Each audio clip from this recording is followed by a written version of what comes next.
شروع اللہ کا نام لے کر جو بڑا مہربان نہایت رحم والا ہے۔ ان فرشتوں کی قسم جو ڈوب کر کافروں کی جان کھینچ لیتے ہیں، اور ان کی جو مومنوں کی جان آسانی سے نکالتے ہیں، اور ان کی جو تیرتے ہوئے جاتے ہیں پھر لپک کر آگے بڑھتے ہیں، پھر دنیا کے کاموں کا انتظام کرتے ہیں کہ وہ دن آ کر رہے گا جس دن وہ زلزلہ آئے گا، پھر اس کے پیچھے اور زلزلہ آئے گا۔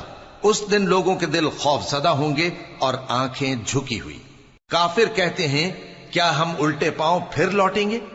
بھلا جب ہم کھوکھلی ہڈیاں ہو جائیں گے تو پھر زندہ کیے جائیں گے؟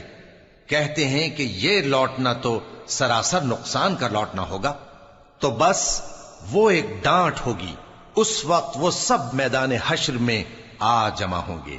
بھلا تم کو موسیٰ کی حکایت پہنچی ہے جب ان کے پروردگار نے ان کو پاک میدان یعنی طویٰ میں پکارا اور حکم دیا کہ فرعون کے پاس جاؤ کہ وہ سرکش ہو رہا ہے، پھر اس سے کہو کہ کیا تو چاہتا ہے کہ پاک ہو جائے اور میں تجھے تیرے پروردگار کا رستہ بتاؤں تاکہ تجھ کو خوف پیدا ہو؟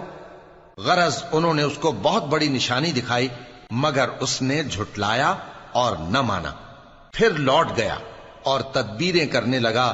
سو اس نے لوگوں کو اکٹھا کیا، پھر بلند آواز سے بولا، سو کہنے لگا کہ تمہارا سب سے بڑا مالک میں ہوں۔ تو اللہ نے اس کو دنیا اور آخرت دونوں کے عذاب میں پکڑ لیا۔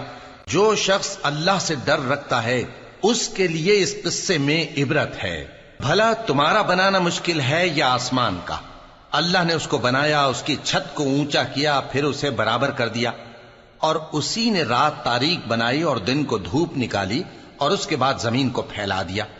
اسی نے زمین میں سے اس کا پانی نکالا اور چارہ اگایا اور اس پر پہاڑوں کا بوجھ رکھ دیا۔ یہ سب کچھ تمہارے اور تمہارے مویشیوں کے فائدے کے لیے کیا۔ پھر جب وہ بہت بڑی آفت آئے گی اس دن انسان جو محنت وہ کرتا رہا یاد کرے گا، اور دوزخ دیکھنے والے کے سامنے لا کر رکھ دی جائے گی۔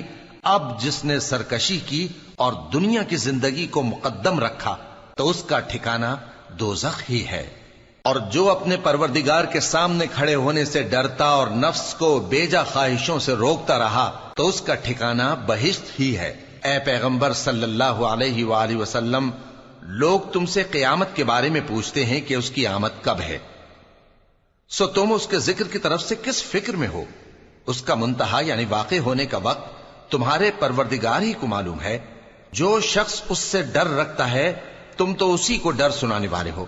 جب وہ اس کو دیکھیں گے تو ایسا خیال کریں گے کہ گویا دنیا میں صرف ایک شام یا ایک صبح رہے۔